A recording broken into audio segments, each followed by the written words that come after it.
Hello friends, welcome back. Welcome to 2022, you guys. Welcome back to my channel. Thank you so much for coming by. So today we're going to be doing a very special video, very close to my heart. We're not unboxing anything, I promise. Today we're actually going to be talking about how you can actually use your planner in a way that it really aids your mental health. It really helps you go deeper in your spirituality, and it really helps you when it comes to managing anxiety, and you wanted to kind of go deep in your mindfulness practice. Perhaps, and it's so funny, I'm saying this and it's 333 right now. Is it? Oh gosh. So, why would we want to talk about this? Why would we want to really keep track of that? Well, most of us think of our planners as a really cut and dry productivity tool, which I agree with most of you. I think that it absolutely is, but I also think that it captures aspects of our lives that perhaps sometimes we don't really have an outlet where we can kind of give space to. So I wanted to kind of give you guys at least 5 of my tips that has helped me personally deepen my own mindfulness practice, my own spiritual practices, and help me stay more connected, a little bit more deeper. So I thought that I would share them with you in case that was sort of the direction that you wanted to kind of take in 2022 and you were just not sure really how to kind of go about that. How would that kind of fit into a productivity tool that most people have thought of as a productivity tool. So if that sounds good, then why don't we just dive right in? And of course, so listen, if this is the first time that we're meeting and we never met before, then hello. My name is Meshi, and I am the voice and the person behind Aligned Plans. The whole idea behind this channel is for us to talk about how you can really use these mindful tools, how you can use these minimalist planner tools in the most intentional way, where you're really honoring for its productivity, but also for the beautifulness that it brings to your life. So if that sounds good, you would probably really enjoy it here. Let's talk about my first tip when it comes to how can we use this for mindfulness. First of all, what is mindfulness? Mindfulness is simply just being in the present moment. It's not getting swept up into what is the future hold or dwelling about the past. It really is just learning how to have a stronger mental game and how we can really stay connected to something that is outside of us ultimately. So let's see, my first tip is really just to keep track of intentions. And some of you may have heard of intentions and set intentions. What is your intention of the day? What is your affirmations? Affirmations and intentions.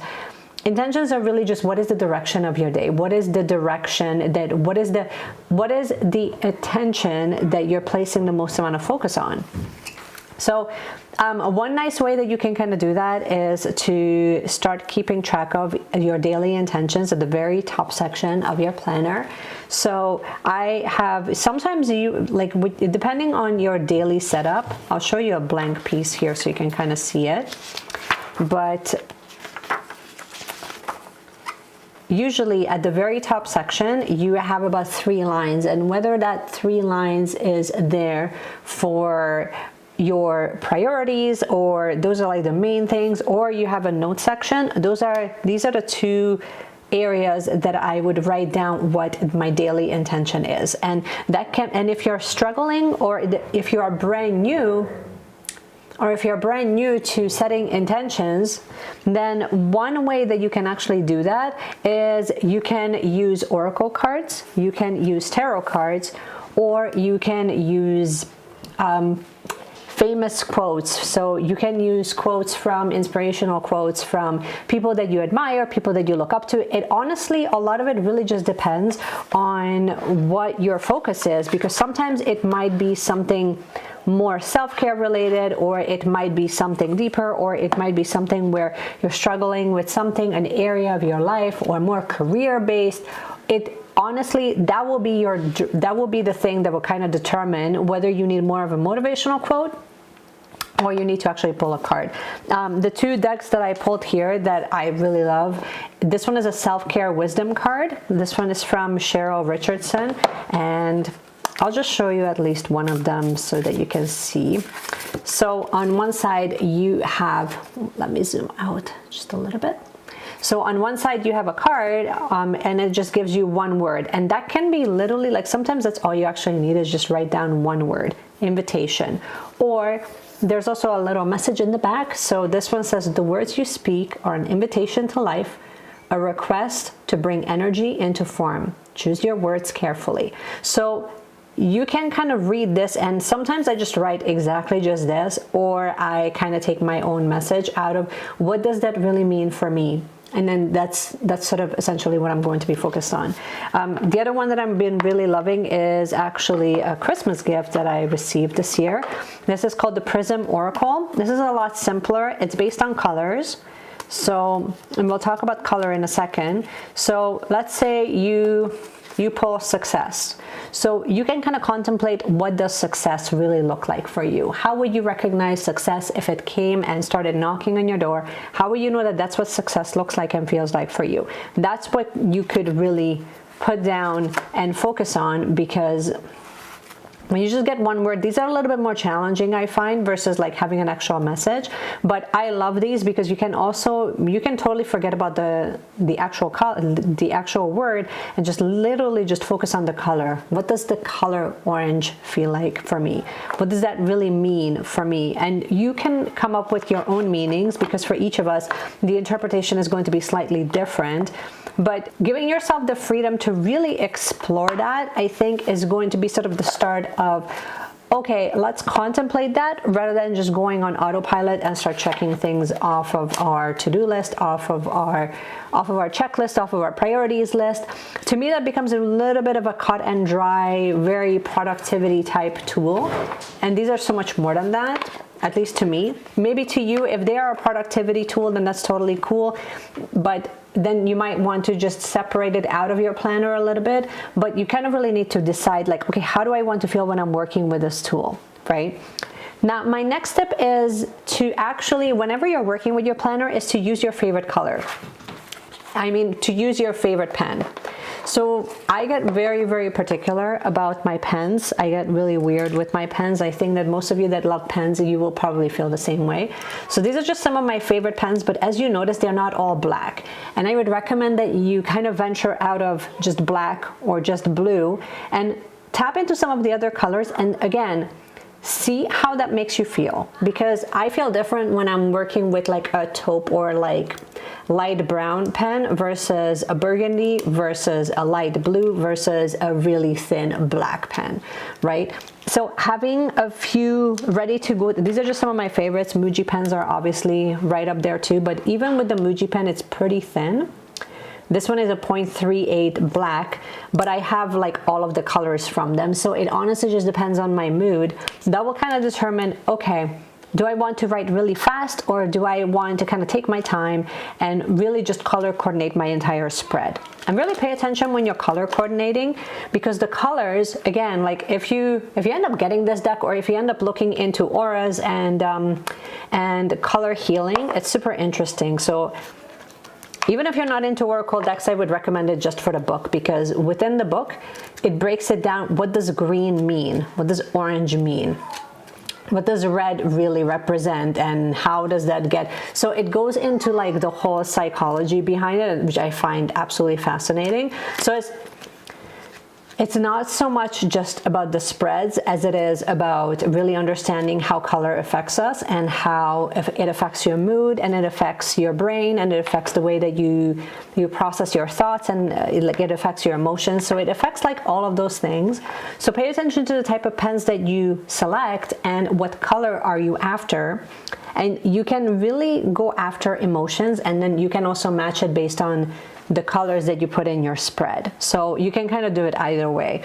The other tip that I wanted to kind of give you is set the mood. Now, setting the mood can mean a million things, right? Setting the mood can be making sure that you're planning when there's lots of lights around, or setting the mood can be using things like your candles. You can have like your favorite coffee around, which I absolutely do. This one is a caramel. It's a caramel mocha latte. I mean, come on. Setting the mood, think of all of your senses and really look at your environment and really take some time to set the mood with scent with what you're looking at and what colors you're going to be using. So let's say you picked your color scheme, then you can look at, okay, so I'm going to go with blue. So here's my blue pen. Then I'm going to go with, like, let's say 2 of my highlighters.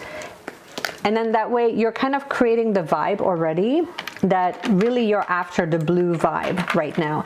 And you can maybe pick like an accenting color that would accent this. So let's say you pick gray as a really nice accenting color, and then you kind of look at what is blue and why did I choose that, so that can be your intention. So literally you can kind of build that whole environment around it, and then you can also look at, okay, what scent did I put on? What did I choose to put on? Am I using a diffuser? Am I using a candle? Am I using, you know, a stick diffuser? What am I using and why did I choose that? And maybe you don't want to go that deep, but you could, you know what I mean? So these are just some of my tips of, if you wanted to kind of deepen that practice, it would literally be to like use all of the things that are around you to really bring you into the present moment, so that you're really manipulating your environment in a way where you can really achieve a certain outcome. Use journal cards, and I mean, most of us planners out there, we absolutely love our journal cards, but the thing is that there's a different energy around it when you're using your journal cards in a really specific and intentional way. So you guys have seen in many of my videos that I like to kind of swap out my journal cards. I don't keep too many here because I don't want to kind of clutter my space. So I kind of keep images that really make me feel good, and I'm going after a specific emotion. So these are just some of the journal cards that I grabbed. So you're either looking at an image, and sometimes I just leave that here by my desk because this makes me feel like picnic. It makes me feel like light and yellow and bright in the middle of summer. So I believe this was actually in the summertime I believe this was like July that we received this in the cloth and paper sub box. But if you don't want an image, then what you can go after is more words. So this one is to make living itself an art. That is the goal. I am balanced. I am stillness. I am evolving. Alignment, being true to yourself while being fully in sync with the universe. Just be in the moment and take a break. So it depends on what you sort of wanted to kind of create for yourself, how you really want it to feel. That will sort of kind of dictate, like, okay, where are we going with this, right? Like, what do I really want to look at? And also, like, kind of ask yourself, like, what does taking a break really mean? Do I take a break from social media? Do I take a break from people that don't make me feel so nice? Do I literally physically just take a break during the day so that I can recharge my batteries? What does it really mean for you? So a lot of it is more just like contemplating on what the actual meaning is and what is the meaning for you, versus just adding really pretty writing things into your planner because they look aesthetically pleasing. Right? Like, I think it's more important of what you're putting into your planner and why you're using those tools, because those will be the things that will end up really shaping your subconscious mind, and then they have the ability to really come to life if you give it energy, right? And my last tip for you, and I think that I should have actually opened with this, and this should have been like almost like the most important thing, is before you sit down to plan at any time, it's not so much of a ritual, but just sit down and take a moment before you even open up your planner, close your eyes and take a deep breath.